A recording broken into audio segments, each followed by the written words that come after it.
The coastal plains are relatively flat, which has kept most research on flood risk and waterflow focused on large rivers in the region.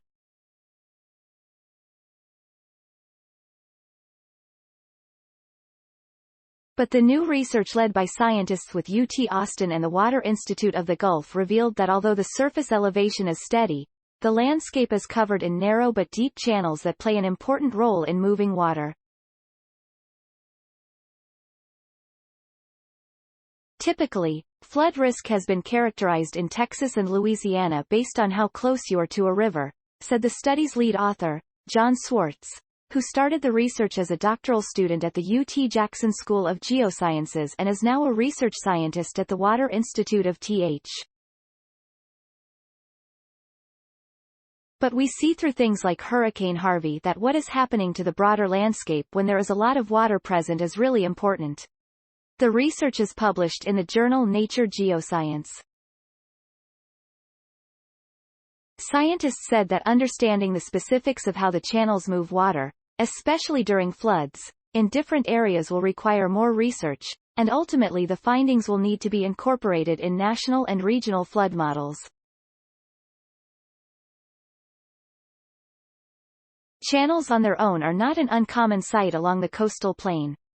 However, researchers were able to show the full extent of the branching networks they form by creating a high-resolution elevation map spanning the Gulf Coast from Texas to Mississippi.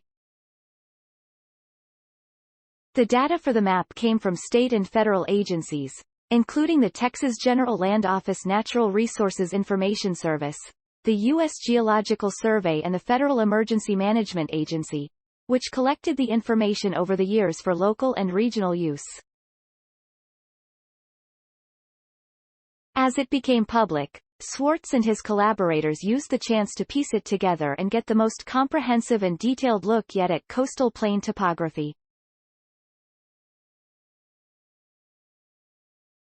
The map captured every 3 meters of the coastal plain and measured elevation changes within a few centimeters.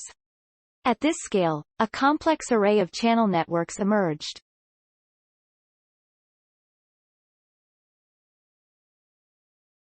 The depth of these basins can be as large as 22 to 32 feet, which is comparable to the depths of the larger rivers in the area. The surface is far from flat, said co-author David Morig, a professor at the Jackson School.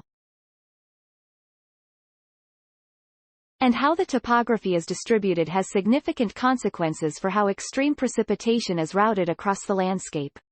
The study has already led to important geological insights about how these channel networks form and evolve. But in the case of the coastal plain networks, the basins are built up at their edges by accumulated sediment, which was deposited on the landscape by the region's rivers when they followed different paths hundreds to thousands of years ago. It's really thought-provoking, he said.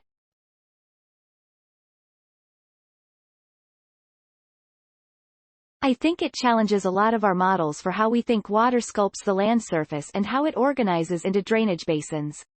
Morig said that this study exemplifies a growing research stream at the Jackson School called environmental sedimentology, which focuses on how the dispersal in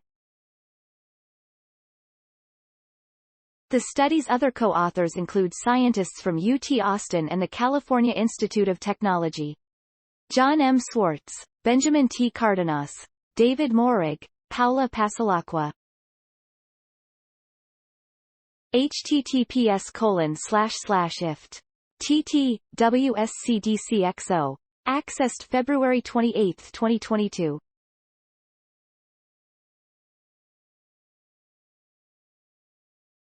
Please support my channel to grow by pressing subscribe button and the bell icon. We will notify you technological news. Thank you.